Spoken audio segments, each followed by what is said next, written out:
Hello, everyone. Kim Victoria here, in front of the camera for just a moment, because behind me, I've got simple oil painting and acrylic painting materials ready to show you the really basic stuff, which is all you need to get started, or even paint simplified, because I often paint with a limited palette. So I will show you what a limited palette looks like, which is the best place to start if you're starting to paint even in the first place, right? But you might not know that. If you're an absolute beginner, this is going to help you because I want to show you what you would want to buy, but I also want to talk to you about what you really don't need to buy. And it's one of the things that absolute beginners get a little confused about. And I had a lot of beginners come into my art classes. So let's go take a look and see what there is for you to use. And then let's do some demonstration so that you can start practicing as soon as you get your materials, just to get familiar with them. Okay, let's go take a look. So what you see before you is a minimal amount of what you need to start oil painting. As a matter of fact, this particular little set I put out just to kind of give you an example. We'll talk about that in just a minute. The very first things, let me set that aside for a moment. The very first things you need, this is for oil painting. I've got the acrylic paints over here to the side. So, yeah, I've got these really big tubes, but then, I when I paint a lot, I need a lot of paint. So, I went ahead and teaching a little live class, so I need my big tubes. So, really, the first thing I want you to know is that what you don't want to get, so there's a couple things. There are kits that you can get at like big box stores that they might have like color pencils and acrylics and oils and maybe oil pastels and all sorts of things. And it's really ridiculously low price, like 20 bucks. Um, well, those are terrible. And they're terrible for a number of reasons. They're cheap materials. The brushes are going to break down almost immediately. You'll just barely start using them.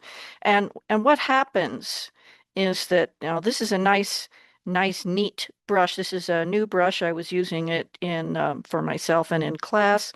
And it's a nice brush. It's a synthetic bristle brush. I got this from Jerry's Artorama, and this is a filbert shape, which is a really wonderful shape. This is something they're calling Creative Mark. And I got this because I'm teaching a class, but it's inexpensive, but also it's a nice quality. It has a good spring to it, and I've already used it quite a bit, and it still has a good shape. And that good shape is super important. What happens with those cheap painting kits or cheap brushes is that these bristles just start splaying in all kinds of directions. And the thing I like about filberts is that when you paint with them, you're painting with them, they act as a flat, what we call a flat brush, but also you can paint with them as a round brush.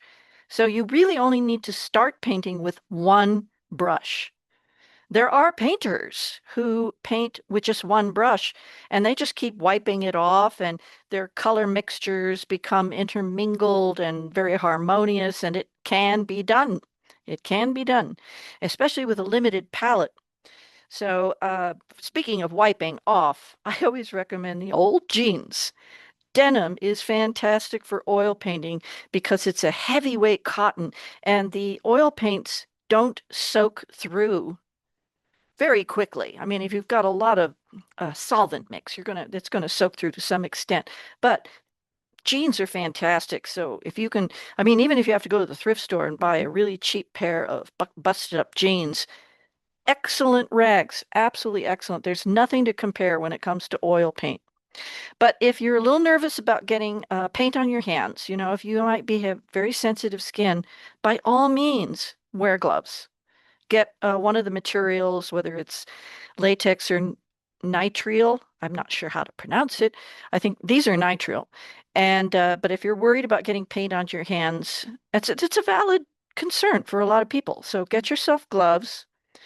If you tend to be a little bit messy, you might want an apron. I do wear an apron when I'm painting. Paint has a way of migrating. So those are the auxiliary things. But really what you need is a white and a dark.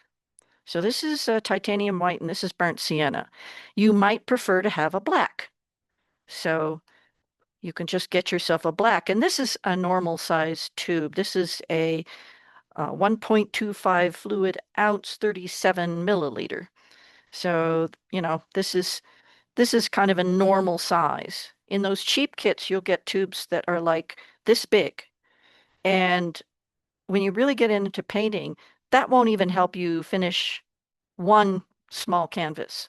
So they're really useless because they're too small, they're cheap, they're full of fillers.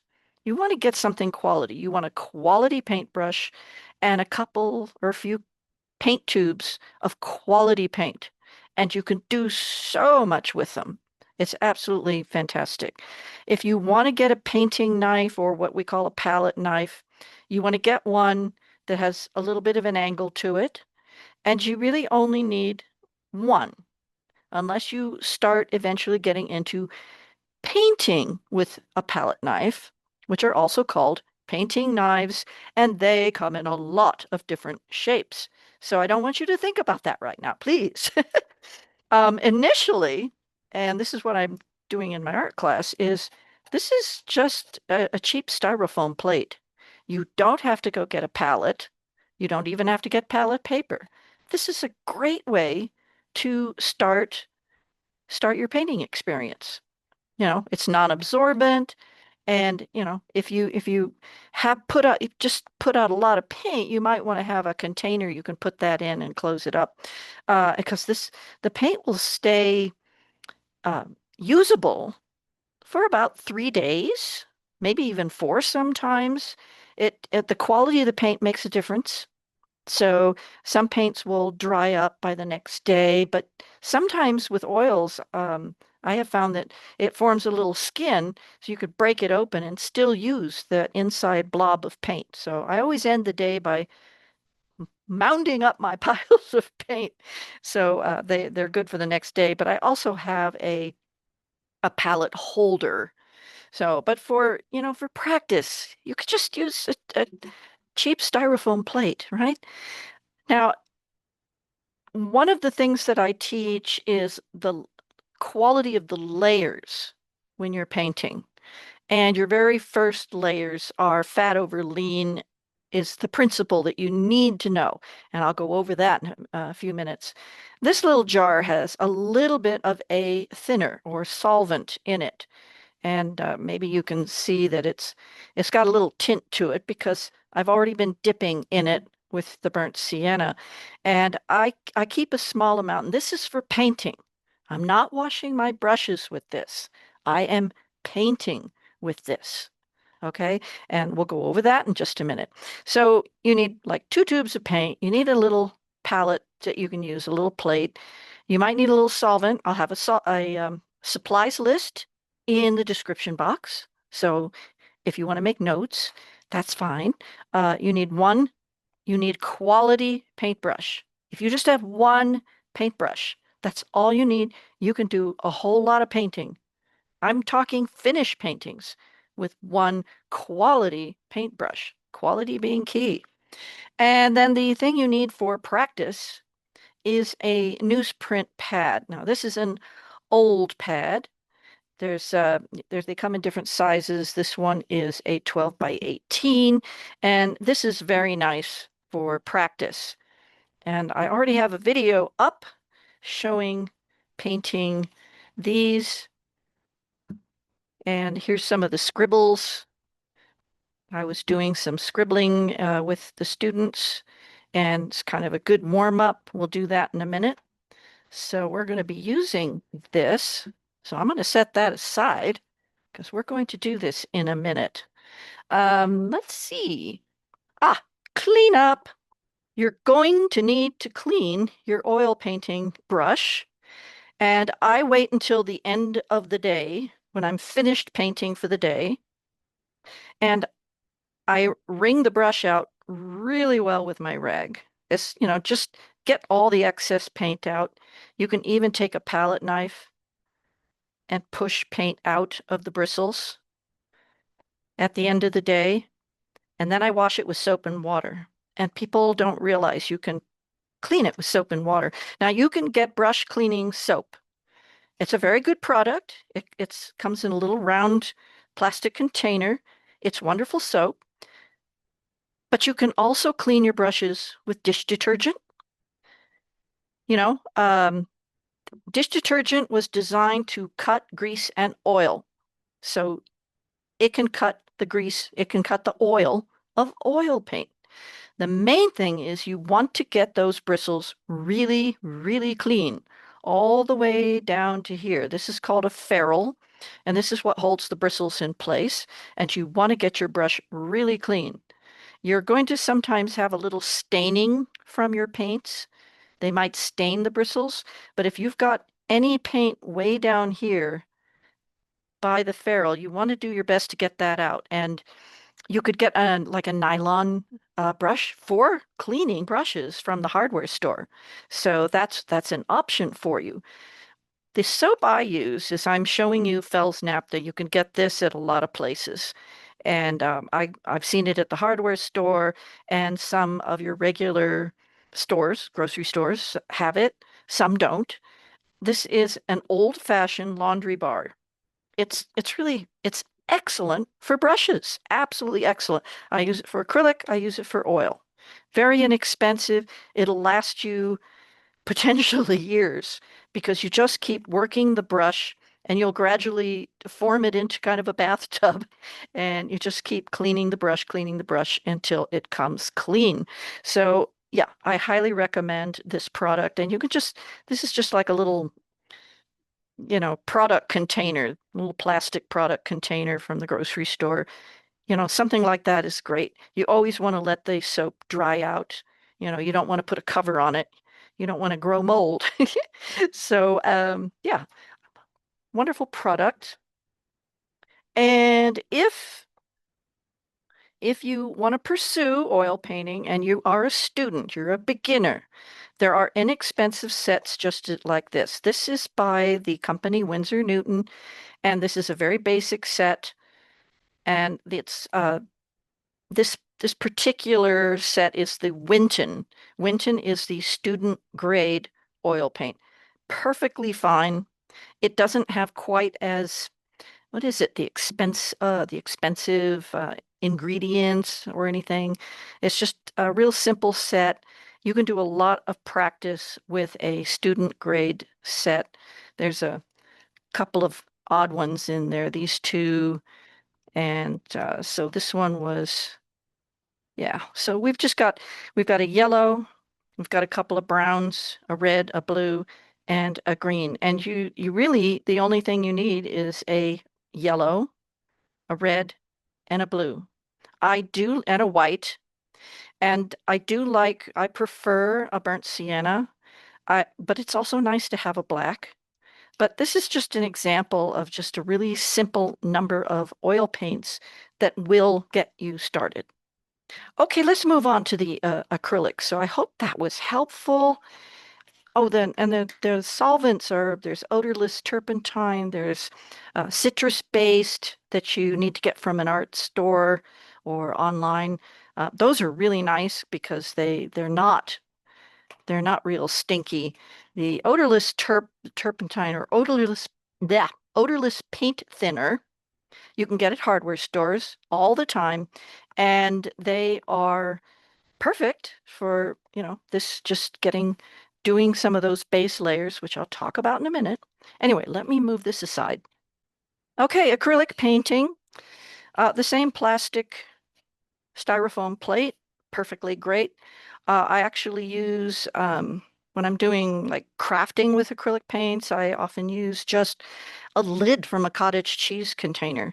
And if you let that pile up enough, you can peel it off and use it as a paint skin. But we'll save that for another time, or you can go to YouTube and put in paint skins And you'll see a whole bunch of videos for that. Again, we want a quality paintbrush. Now, what I prefer for acrylic painting are nylon bristles. Nylon bristles were designed specifically for acrylics. You can use a synthetic brush. You could use this same because this is a synthetic bristle brush and it has really nice spring to it.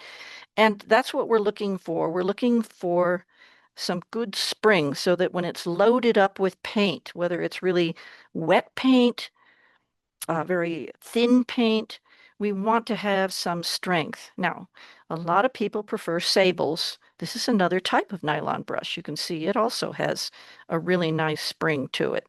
Again, these are filberts, which are the rounded brush that is both flat. You know, you can paint it like a flat or you can paint it like a round. So these are lovely brushes to work with.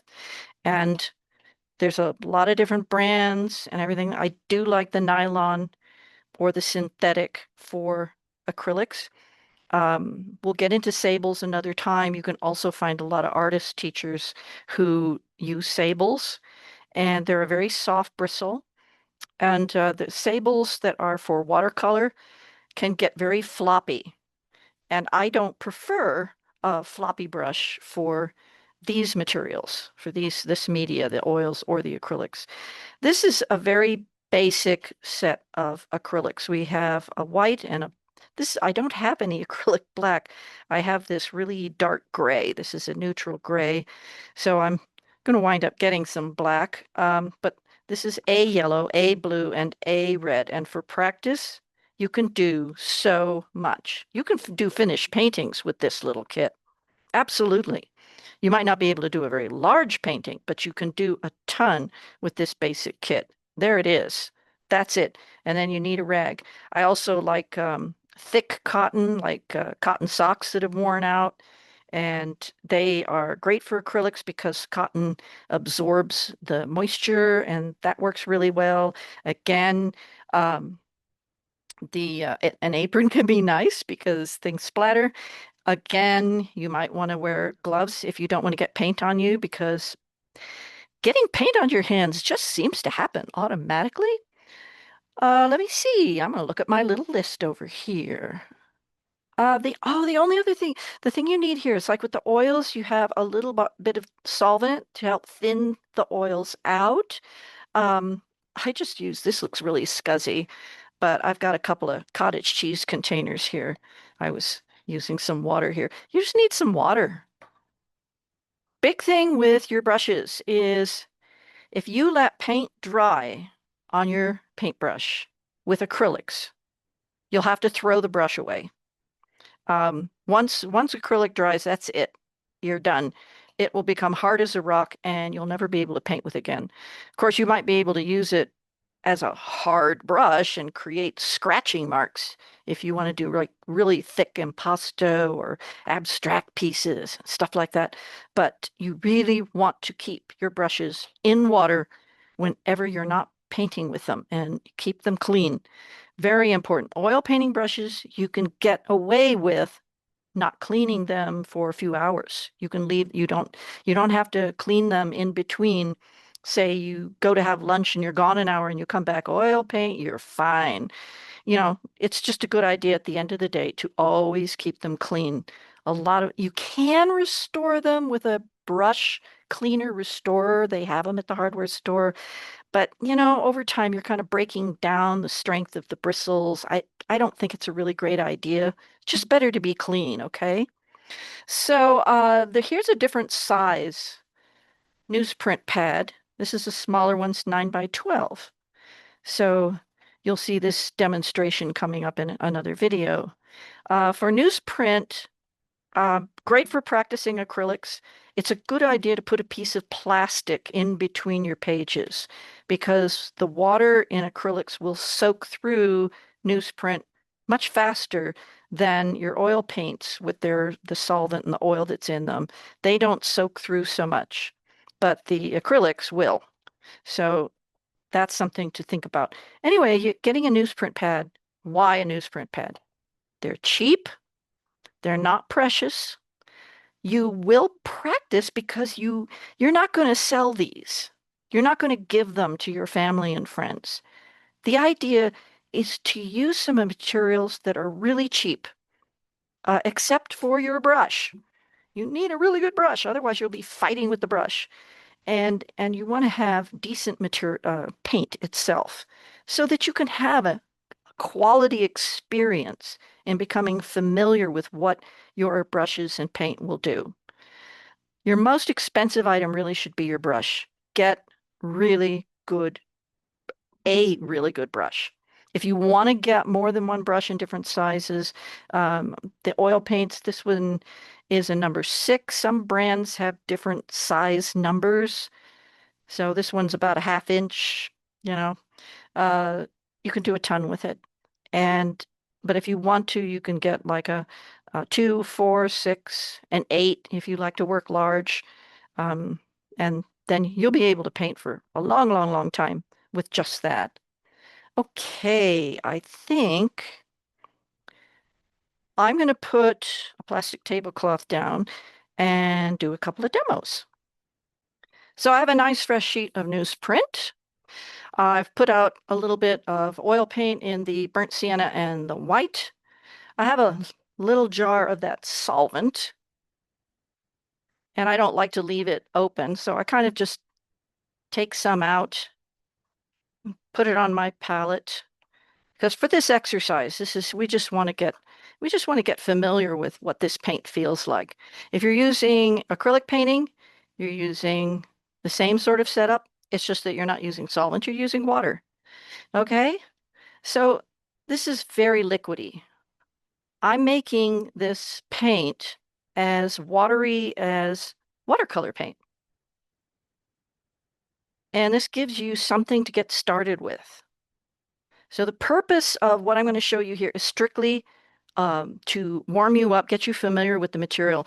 This liquidy mixture is perfect for designing a canvas. So it'll be like the first layer on a canvas that's going to be oil painting. It's a great way of finding your composition, and it dries really fast. And so every layer you put on top of it will, you'll be able to finish a painting in one session if that's what you're going for. I do want to talk about some important facets of this. Let's start with holding the brush. I have seen a lot of new students that hold the brush like a pen, but way down here at the bottom.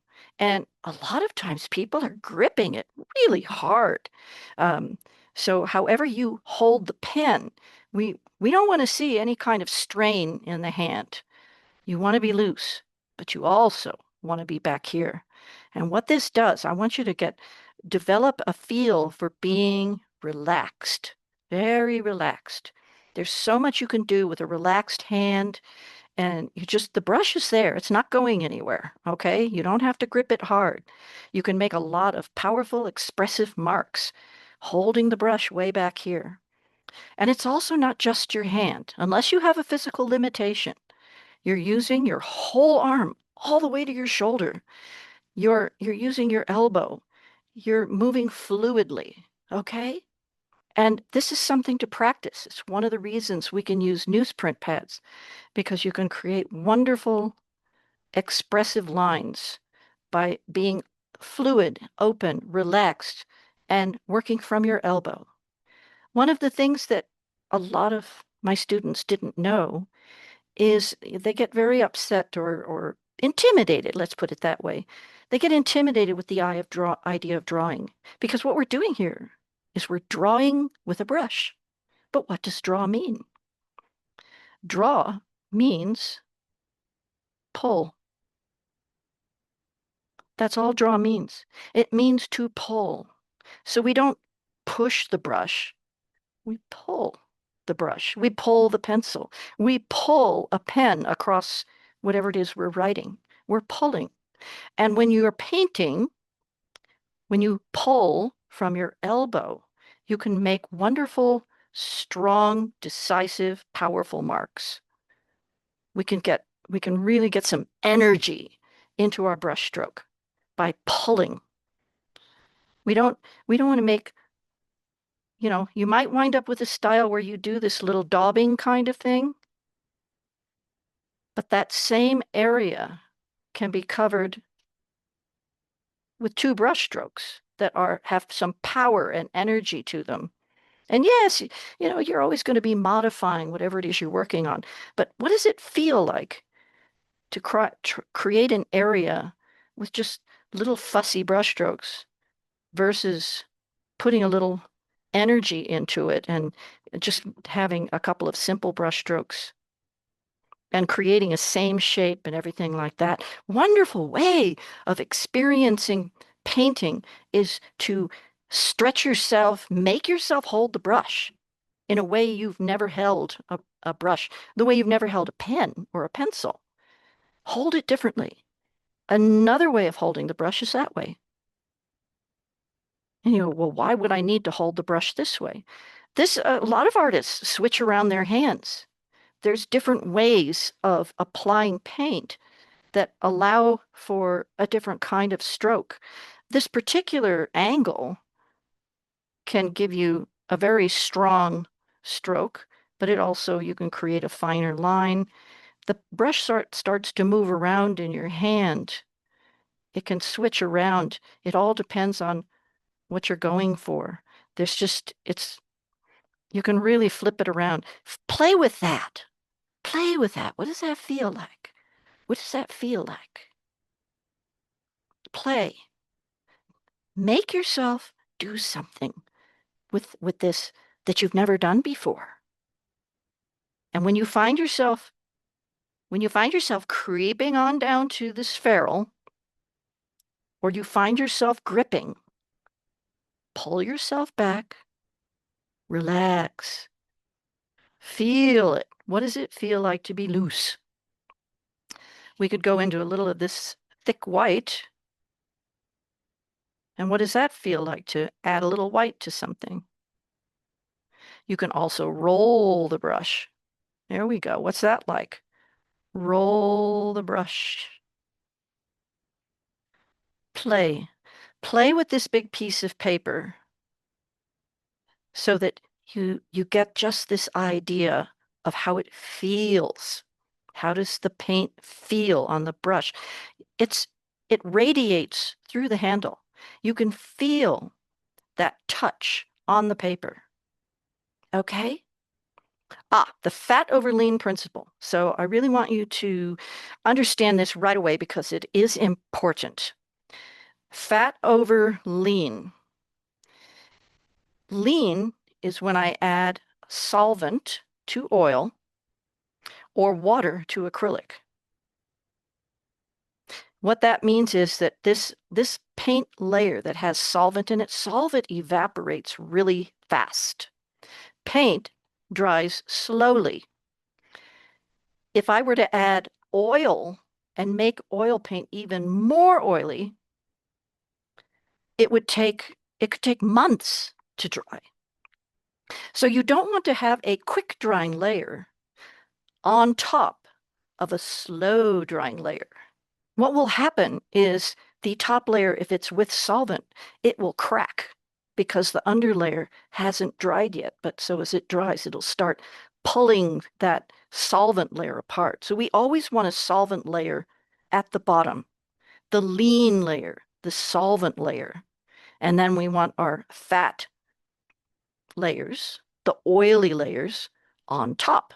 And that way you have a wonderfully strong paint film on your canvas. I have read, and I'm just going to paraphrase what I have read about acrylic paints, is that the same principle can actually apply to acrylic paints.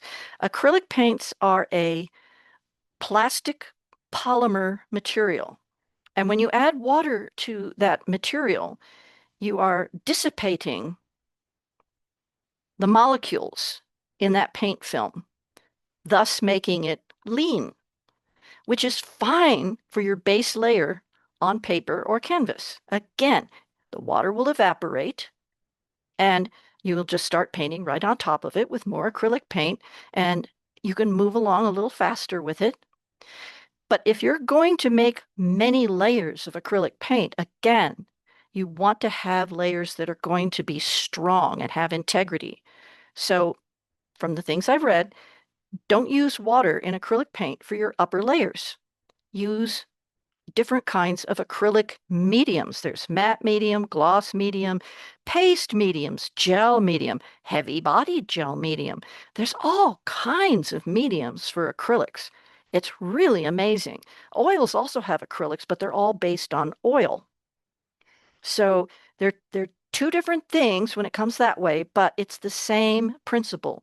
You always want to paint with layers that are going to build up in a way that creates strength. So that is a rule or puff painting, a principle of painting. There are no rules in what you paint and how you paint, other than understanding your materials. So if it's just going to be some practice thing and you really don't care and you know you're basically either going to throw it away or, it's just for personal experience, you can do what you want. And that's fine. But if you really want to develop a habit, and that's one thing. It's like holding the brush. You want to develop some new habits. So, fat over lean. Develop that habit of thought and just use that principle. Okay? And then you're always going to, no matter what happens, you're just going to have a good habit. Do exactly the same thing on a big piece of paper. Do a little do a little scumbling, do some lines, try it as a flat, try it as a line, experience your paintbrush, experience your paint thin, experience your paint thick. You can make it really thick. Oils, you can get very impasto. With acrylics, you've got to add like that heavy gel, heavy body gel medium in order to get more of an oil paint kind of effect. So let's see. I think that's all. Oh, there's one more thing that you might want to pick up at some point, which is nice to have. I'm just painting on the tabletop. I'm standing up. But when you really get into it, you might want to get a tabletop easel. This one I got at a yard sale. You want to have some rubber feet so it doesn't slip and slide around. And this one's big enough, obviously, to hold this 12 by 16. This will hold an 18 by 24 canvas. This one's aluminum. There's a lot of different table easels, but you want to get one big enough to use and to grow into, and that way you can be standing or you can be sitting down, and you're going to see your painting a little differently. If you want to see the article, I wrote this all out and put it on my website. Links for everything will be down below. And if you just want to see a little reference for like list of materials and what I had to say about it, just go to my website and look at my blog post. So that link is available to you.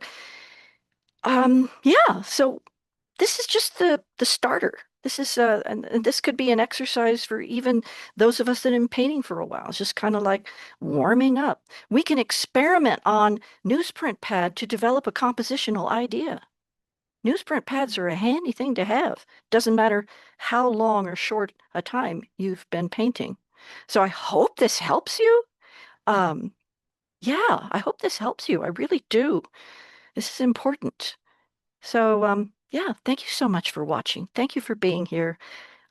I would love for you to enjoy painting very much and be able to progress quickly. So I hope you'll join me in my next video. And thanks again. Bye-bye.